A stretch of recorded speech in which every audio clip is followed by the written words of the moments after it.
सिद्धार्थ भामरे भी जुड़ गए हमारे साथ, तो उनसे भी बात कर लेते हैं कुछ। Siddharth, good afternoon. Poly cap पर कवरेज है क्या आपका, और किस तरीके से देखा आपने नंबर्स को, और क्या व्यू है आपका हाउस का यहाँ पर? यस, हमारा कवरेज है इस पे अनुज। और हम देख रहे हैं कि ये सेगमेंट में थोड़ा अंडर परफॉर्मेंस था, बट पॉली कैप जैसे हम सब जानते हैं हैज बीन आउट परफॉर्मर इस स्पेस में।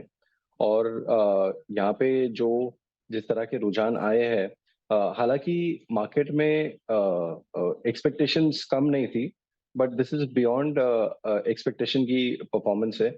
हमारे टारगेट प्राइस जहाँ से ज्यादा एग्रेसिव नहीं है, बिकॉज सब जानते हैं कि पॉलीकैप जिस तरह का अर्निंग विजिबिलिटी दिखाता है, it's not a cheap stock to be in. So around 4,700 से 4,800, which is still substantial upside from current levels. तो यहाँ पे भी कुछ निवेशक अगर चाहते हैं कि उनको एक से 1.5 साल की अवधि में अगर अच्छा इजाफा हो, तो मेरे हिसाब से डिस्पाइट वैल्यूएशन कंफर्ट ना होने के बावजूद भी ये स्टॉक में एक्सपोजर लिया जा सकता है। तो अभी भी मौका इस स्टॉक में लॉन्ग टर्म निवेश का है, और ये एक बहुत ही शानदार मूवर है। करीब करीब 90% के रिटर्न्स इसने आपको पिछले 1 साल में या फिर पिछले 12 महीनों में दिए हैं। अच्छा, लार्जली इस मार्केट पर आपका रुझान हर डिप पर पैसे लगाने का है क्या सिद्धार्थ? आज ऑफ कोर्स हम देख रहे हैं निफ्टी बैंक कुछ करेक्शन दिखा रहा है, निफ्टी लेकिन 19,800 पर। हम 200 पॉइंट और जोर लगाएंगे तो 20,000 के ऐतिहासिक लेवल पर रहेंगे। हर्षिता, बहुत ही ट्रिकी क्वेश्चन है और सिचुएशन भी बहुत ट्रिकी है कि ये मार्केट बढ़ रहा है आगे, लेकिन जैसे मैंने पॉलीकैप के लिए भी कहा, एक वैल्यूएशन कंफर्ट यहाँ नहीं है।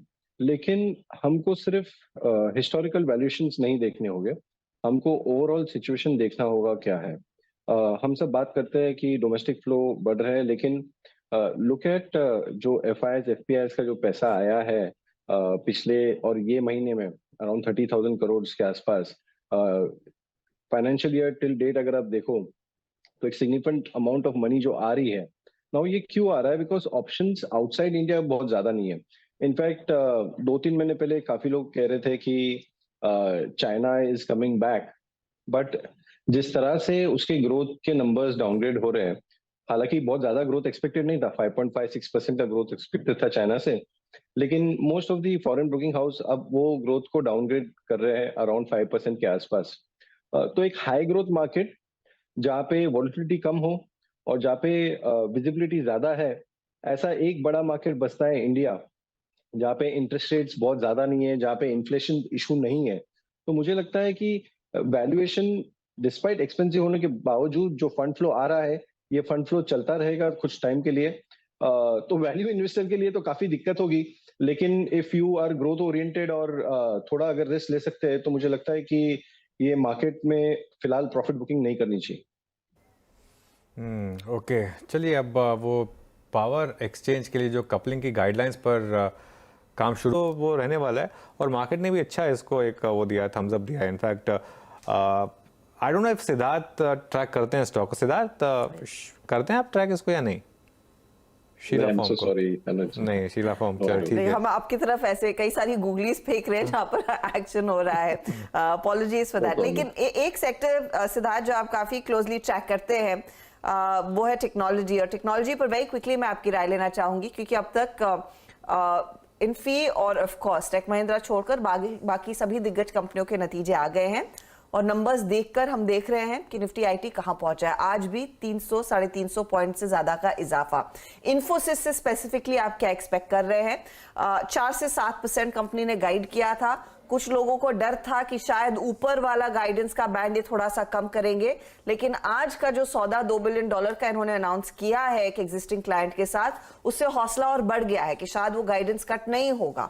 आपकी क्या अनुमान है, और आपकी पोजिशनिंग क्या है टेक्नोलॉजी में इस समय? 2 पॉइंट वेरी क्विकली मैं बताऊंगा आईटी में। फर्स्टली, वैल्यूएशंस और अर्निंग विजिबिलिटी ये दोनों साथ में नहीं जाती है सीधा। तो जब अर्निंग विजिबिलिटी थी तो तब वैल्यूएशन सपोर्ट नहीं कर रहा था 1-1.5 साल पहले। फिर 1-1.5 साल से हम देख रहे हैं कि काफी आवाजें आ रही है कि यूएस में रिसेशन आएगा, उसकी वजह से आईटी को प्रॉब्लम होगा। तो अर्निंग विजिबिलिटी की डाउट्स थे, वो अर्निंग विजिबिलिटी की डाउट्स की वजह से मार्केट में आईटी में हमको करेक्शन दिखा।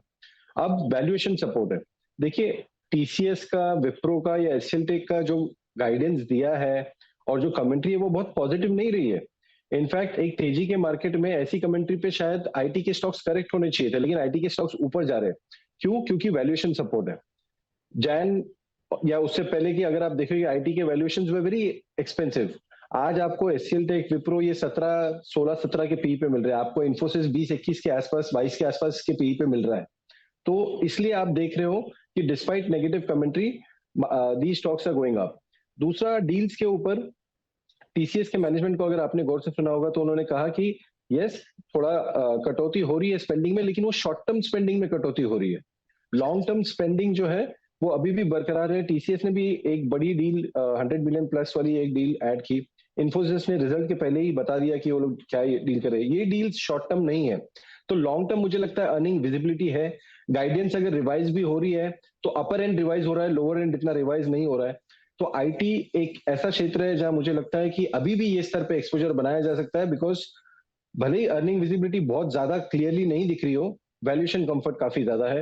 एचसीएल टेक, टीसीएस, इन्फोसिस, ये हमारे कुछ स्टॉक्स है जो इसी ऑर्डर में हम निवेशकों को सलाह दे रहे हैं। ओके, तो ये है निफ्टी आईटी पर, आईटी स्टॉक्स पर सिद्धार्थ की राय। अब एक काम करते हैं, 4 का चौका ये ट्रेड शुरू करते हैं। 4 ट्रेड्स आपकी स्क्रीन पे आएंगे। सस्ता ऑप्शन, एचसीएल टेक की बात होगी। अब एक काम करते हैं, सिद्धार्थ के पास चलते हैं मिड कैप फंडा के लिए। सिद्धार्थ, क्या पिक कर रहे हैं? अनुज, वोल्टास के बारे में मैं कुछ कहना चाहूंगा और वो एक स्ट्रॉन्ग पिक रहेगा फंडामेंटली हमारे लिए। कुछ रीजंस बताना चाहूंगा कि कोविड के चलते हुए काफी लोगों ने सोचा कि work from home is here to stay, हालांकि अब वैसा नहीं है। और ये जो होम डेकोर या कंज्यूमर ड्यूरेबल्स स्टॉक्स है, इसमें बहुत तेजी देखी हमने। और वोल्टास जैसा स्टॉक 80 के पी पे भी लोग खरीदने की चेष्टा कर रहे थे, और their way people who were justifying कि 80 के पी पे भी क्यों बाय है। और उसके बाद हमने देखा कि इसमें गिरावट चल रही है। Voltas has been one of the most underperforming stock, तो फिर हम क्यों इसे बाय देने की सलाह दे रहे हैं at this point of time. इस वक्त ये स्टॉक 28 के पी पे चल रहा है। 2015 से लेकर 2018 तक ये स्टॉक 34-35 के पी पे चलता था, और उसके बाद एक पी रेटिंग हुई है। हमारा ये मानना है कि ये स्टॉक वापस 34 टू 35 के पी के आसपास जा सकता है। उसके कारण ये है कि सिर्फ वैल्यूएशन डी रेटिंग नहीं, लेकिन ये कंपनी ने मार्केट शेयर भी अपना लॉस किया था। 25 से लेकर 21.9 तक इसका मार्केट शेयर आया है। रॉ मटेरियल प्राइसेस काफी हाई थे। अब हम देख रहे हैं कि हालांकि coming 1 or 2 quarters may not be very great, लेकिन valuation are so compelling, margin expansion के चांसेस काफी ज्यादा है यहाँ से, बिकॉज रॉ मटेरियल प्राइसेस जो यूज होते हैं एसी मैन्युफैक्चरिंग में, उसकी कीमतें काफी गिरी है। Both margin expansion and increase in volume, ये दोनों फैक्टर्स हमें लगता है कि वोल्टास के लिए यहाँ से फायदेमंद रहेंगे। ये एक सलाह इन्वेस्टर के लिए जो 1-1.5-2 साल का ओपिनियन रखता है। शायद ये स्टॉक शायद 1-2 हफ्ता शायद ना चले, लेकिन from here the risk reward ratio एक इन्वेस्टमेंट पर्सपेक्टिव से काफी अच्छा है। हमारा टारगेट प्राइस वोल्टास में 1010 का है, यानी कि तकरीबन 20 से 25% का अपसाइड है यहाँ से। ओके, चलिए सिद्धार्थ, बहुत बहुत शुक्रिया आज हमारे साथ जुड़ने के लिए और ये सारे स्टॉक्स पे बात करने के लिए। Market now at days low.